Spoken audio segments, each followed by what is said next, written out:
Hello guys, welcome to my channel SK exam channel पर आपका स्वागत है। आज है फ्रेंड्स 30 जुलाई और 30 जुलाई के सभी करंट अफेयर की वीडियो है।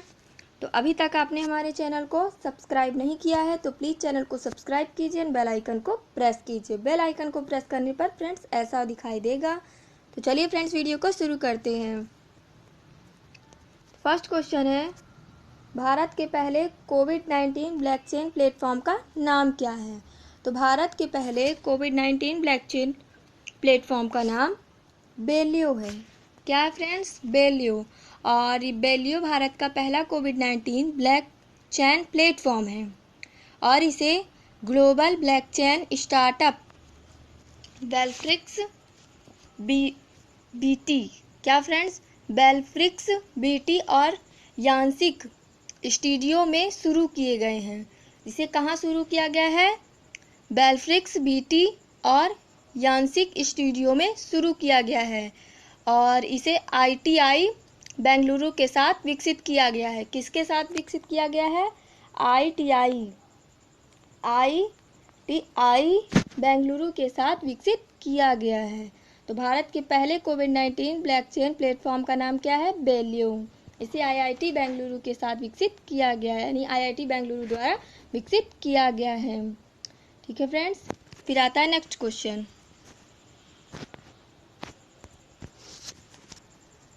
किस संगठन ने ISIS क्या फ्रेंड्स? ISIS से संबंधित विश्लेषणात्मक सहायता एवं प्रतिबद्ध निगरानी दल रिपोर्ट जारी की है? तो किस संगठन ने की है? तो संयुक्त राष्ट्र ने की है। किसने की है? तो संयुक्त राष्ट्र ने ISIS से संबंधित विश्लेषणात्मक सहायता एवं प्रतिबद्ध निगरानी दल रिपोर्ट जारी की है। तो ISI ने की है। तो ISI ने संबद्ध व्यक्तियों एवं संस्थाओं से संबंधित विश्लेषणात्मक सहायता एवं प्रतिबद्ध निगरानी दल की 26वीं रिपोर्ट क्या फ्रेंड्स? 26वीं रिपोर्ट में चेतावनी दी है कि केरल और कर्नाटक में, किसमें फ्रेंड्स? तो केरल और कर्नाटक में ISIS आतंकवादी की काफ़ी संख्या है। यानी ISIS से संबंधित विश्लेषण सहायता एवं प्रतिबद्ध निगरानी दल की रिपोर्ट किसने जारी की है? तो संयुक्त राष्ट्र ने। तो संयुक्त राष्ट्र ने ISI से संबंधित विश्लेषणात्मक सहायता एवं प्रतिबद्ध निगरानी दल की 26वीं रिपोर्ट जारी की है। कितनी रिपोर्ट जारी की है? 26वीं रिपोर्ट जारी की है। और इस 26वीं रिपोर्ट में यह चेतावनी दी है कि केरल और कर्नाटक में आतंकवादी की काफ़ी संख्या है। केरल और कर्नाटक में आतंकवादियों की काफ़ी ज़्यादा संख्या है। ठीक है फ्रेंड्स, फिर आता है next question. Quest for restoring financial stability in India. Quest for restoring financial stability in India नामक पुस्तक किसके द्वारा लिखी गई है? तो किसके द्वारा लिखी गई है? विरल वी आचार्य के द्वारा। किसके द्वारा लिखी गई है? विरल वी आचार्य है फ्रेंड्स, विरल है ये। विरल वी आचार्य जी ने quest for restoring finance stability in India नामक पुस्तक लिखी है इन्होंने। तो विरल वी आचार्य द्वारा यह पुस्तक लिखी गई है और यह पुस्तक says publications India private limited द्वारा प्रकाशित की गई है। तो किसके द्वारा प्रकाशित की गई है यह पुस्तक? तो says publication India private limited द्वारा प्रकाशित की गई है। तो विरल वी आचार्य की कौन सी पुस्तक है? तो quest for restoring financial stability in India है।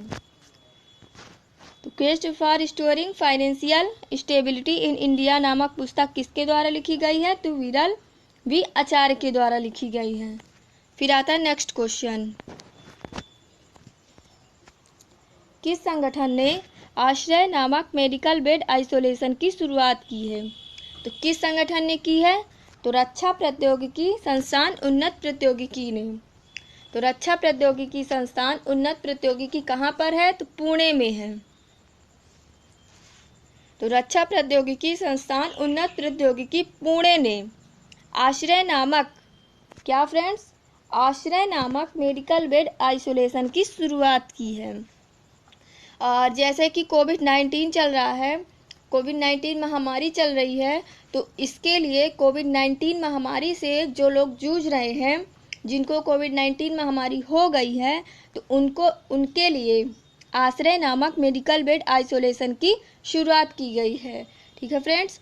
और जैसे कि कोविड-19 के जो लोग होते हैं, जब सांस छोड़ते हैं तो उसके द्वारा वो जो ड्रॉप्स निकलते हैं उनके द्वारा, तो वो किसी और व्यक्ति में चले जाते हैं, जिसके कारण उस दूसरे व्यक्ति में कोरोना वायरस के सिम्टम्स दिखाई देने लगते हैं। ठीक है फ्रेंड्स। तो इसे रोकने के लिए रक्षा प्रौद्योगिकी संस्थान उन्नत प्रौद्योगिकी पुणे ने आश्रय नामक मेडिकल बेड आइसोलेशन की शुरुआत की है। यानी कि कोविड-19 में कमी लाने के लिए आश्रय नामक मेडिकल बेड आइसोलेशन की शुरुआत की गई, क्योंकि जितने ज़्यादा बेड होंगे फ्रेंड्स, उतने ही कोरोना वायरस से पीड़ित व्यक्ति को अलग अलग रखा जाएगा, उससे दूर दूर रखा जाएगा, जिससे संक्रमण की कम बीमारी होगी। फिर आता है नेक्स्ट क्वेश्चन। प्रधानमंत्री नरेंद्र मोदी ने 3054 करोड़ की जल आपूर्ति, क्या फ्रेंड्स? जल आपूर्ति परियोजना की स्थापना किस उत्तर पूर्वी राज्य में की है? तो प्रधानमंत्री नरेंद्र मोदी ने 3054 करोड़, कितनी फ्रेंड्स? तो 3054 करोड़ की जल आपूर्ति परियोजना की स्थापना मणिपुर में की है। किस उत्तर पूर्वी राज्य में की है? तो मणिपुर में की है। और मणिपुर में की है। और इस परियोजना का उद्देश्य क्या है? तो घरों में मीठे पानी के घरेलू नल कनेक्शन प्रदान किए जाने के लिए किया गया है। यानी घर घर नल कनेक्शन प्रदान किया जाएगा। प्रधानमंत्री की इस योजना के द्वारा मणिपुर के इम्फाल में, क्या फ्रेंड्स? तो मणिपुर के इम्फाल में घर घर नल कनेक्शन प्रदान किया जाएगा। इससे मणिपुर के लोगों को पानी की कमी नहीं होगी, जिसकी वजह से प्रधानमंत्री नरेंद्र मोदी ने 3054 करोड़ की जल आपूर्ति परियोजना की स्थापना की है। तो कहाँ की है? मणिपुर में की है। 3054 करोड़ की जल आपूर्ति परियोजना की स्थापना प्रधानमंत्री नरेंद्र मोदी जी ने कहाँ की है? तो मणिपुर में की है। फिर आता है नेक्स्ट क्वेश्चन। किस आईटी दिग्गज कंपनी द्वारा 68 मिलियन यूरो में सेल्सफोर्स एप्लीमेंटेशन पार्टनर फोर्सी का अधिग्रहण किया है? 68 मिलियन यूरो में सेल्सफोर्स एप्लीमेंटेशन पार्टनर फोर्सी का अधिग्रहण किया है। तो किसने किया है? विप्रो ने किया है। किसने किया है फ्रेंड? तो विप्रो ने किया है। और विप्रो आईटी दिग्गज कंपनी द्वारा 68 मिलियन यूरो में सेल्सफोर्स एप्लीमेंटेशन पार्टनर फोर्सी का अधिग्रहण किया है। और यह कंपनी का दूसरा अधिग्रहण है। क्या है फ्रेंड्स? यह कंपनी का दूसरा अधिग्रहण है, क्योंकि इसी महीने की शुरुआत में 380 डेलापोर्ट ने मुख्य कार्यकारी अधिकारी के रूप में पदभार संभाला है। तो इसी महीने में 380 डेलापोर्ट, किसने फ्रेंड्स? 380 डेलापोर्ट ने मुख्य कार्यकारी अधिकारी के रूप में पदभार संभाला है इसी महीने में। तो विप्रो आईटी दिग्गज कंपनी द्वारा 68 मिलियन यूरो में सेल्सफोर्स एप्लीमेंटेशन पार्टनर फोर्सी का अधिग्रहण किया है। फिर आता है नेक्स्ट क्वेश्चन।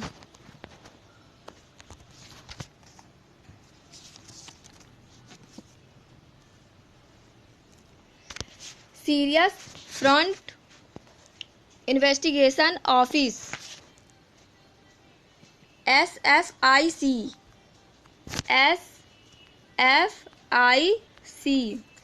के निर्देशक के रूप में किसे नियुक्त किया गया है? Serious fraud investigation office, serious fraud investigation office CSFIO के निर्देशक के रूप में किसे नियुक्त किया गया है? तो किसे नियुक्त किया गया है? केशव चंद्रा को।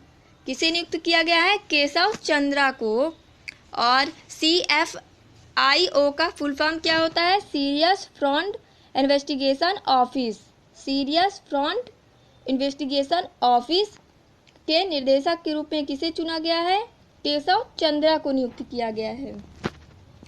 ठीक है फ्रेंड्स। और ये कारपोरेट मामलों के मंत्रालय के निर्देशक, क्या फ्रेंड्स? केशव चंद्रा कारपोरेट मामलों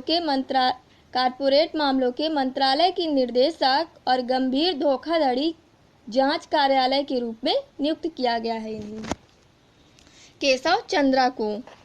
और ये सीरियस फ्रॉड इन्वेस्टिगेशन ऑफिस क्या है? तो ये एक धोखाधड़ी जांच एजेंसी है। क्या है फ्रेंड्स? तो ये एक धोखाधड़ी जांच एजेंसी है। और SFIO यानी सीरियस फ्रॉड इन्वेस्टिगेशन ऑफिस आयकर विभाग और केंद्रीय जांच ब्यूरो के साथ काम करने वाली एजेंसी है।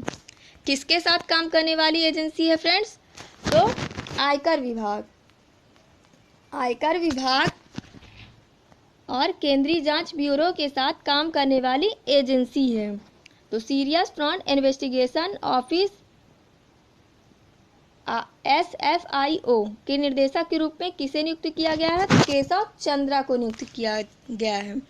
फिर आता है नेक्स्ट क्वेश्चन, सोमालिया के कार्यवाहक प्रधानमंत्री के रूप में किसे नियुक्त किया गया है? तो सोमालिया के कार्यवाहक प्रधानमंत्री के रूप में मेहदी मोहम्मद गुलैद को नियुक्त किया गया है। और ये मेहदी मोहम्मद गुलैद पहले क्या थे? तो उप प्रधानमंत्री रह चुके हैं। मेहदी मोहम्मद गुलैद पहले क्या थे? तो उप प्रधानमंत्री थे। और अब सोमालिया के प्रधानमंत्री इन्हें चुना गया है, यानी नियुक्त किया गया है। तो प्रधानमंत्री को शपथ कौन दिलाता है? तो राष्ट्रपति दिलाता है। प्रधानमंत्री को शपथ कौन दिलाता है? तो राष्ट्रपति दिलाता है। तो सोमालिया के राष्ट्रपति कौन है? तो मोहम्मद अब्दुल्लाही फरमाजो। क्या है friends? Mohamed Abdullahi Farmaajo Somalia के राष्ट्रपति हैं। और ये सोमालिया कहाँ पर स्थित है? तो सोमालिया अफ्रीका के हॉर्न पर, पूर्वी अफ्रीका का एक देश है। क्या है फ्रेंड्स? सोमालिया अफ्रीका के हॉर्न पर पूर्वी अफ्रीका का एक देश है सोमालिया। तो सोमालिया के कार्यवाहक प्रधानमंत्री के रूप में किसे नियुक्त किया गया है? तो मेहदी मोहम्मद गुलैद को नियुक्त किया गया है। फिर आता है नेक्स्ट क्वेश्चन, किस मंत्रालय ने डिजिटल शिक्षा पर भारत रिपोर्ट 2020 जारी की है? तो किस मंत्रालय ने की है? तो मानव संसाधन विकास मंत्रालय। मानव संसाधन विकास मंत्रालय ने डिजिटल शिक्षा पर भारत रिपोर्ट 2020 जारी की है। कौन सी रिपोर्ट? भारत रिपोर्ट 2020 जारी की है मानव संसाधन विकास मंत्रालय ने। और मानव संसाधन विकास मंत्रालय ने शिक्षकों और छात्रों को सीखने में उनकी मदद के लिए बहुत से डिजिटल ऐप की शुरुआत की है। जैसे हो गया दीक्षा मंच और स्वयं प्रभा टीवी चैनल हो गया, ऑनलाइन MOOC हो गया। ऐसे बहुत से डिजिटल ऐप लॉन्च किए हैं जिसके द्वारा छात्र छात्राओं को पढ़ने में मदद मिल सके। जैसे कि कोरोना वायरस चल रहा है, स्कूल कॉलेज सब बंद है, तो छात्र छात्राएं अपनी इच्छा अनुसार घर बैठे पढ़ाई कर सकते हैं इन ऐप्स के द्वारा। ठीक है फ्रेंड्स। तो मानव संसाधन विकास मंत्रालय ने डिजिटल शिक्षा पर भारत रिपोर्ट 2020 जारी की है। ठीक है फ्रेंड्स। फिर आता है नेक्स्ट क्वेश्चन, भारत निर्यात को बढ़ावा देने के लिए किस देश में अपना कपास का गोदाम खोलेगा? तो इसका आंसर फ्रेंड्स कमेंट बॉक्स में ज़रूर दें एंड कमेंट करके ज़रूर बताएं कि आपको वीडियो कैसी लगी। ओके फ्रेंड्स, ये थी मेरी वीडियो अच्छी लगी हो तो प्लीज़ वीडियो को लाइक कीजिए एंड अभी तक आपने हमारे चैनल को सब्सक्राइब नहीं किया है तो प्लीज़ चैनल को सब्सक्राइब कीजिए एंड बेल आइकन को प्रेस कीजिए। ओके फ्रेंड्स, एंड ये मेरा न्यू चैनल है फ्रेंड्स, इसको शेयर ज़रूर कीजिएगा एंड मेरी वीडियो को भी शेयर कीजिए ताकि और लोगों तक मेरी वीडियो पहुंच सके। ओके फ्रेंड्स, लाइक कीजिए, सब्सक्राइब कीजिए, शेयर कीजिए, कमेंट कीजिए। Thank you, thanks for watching.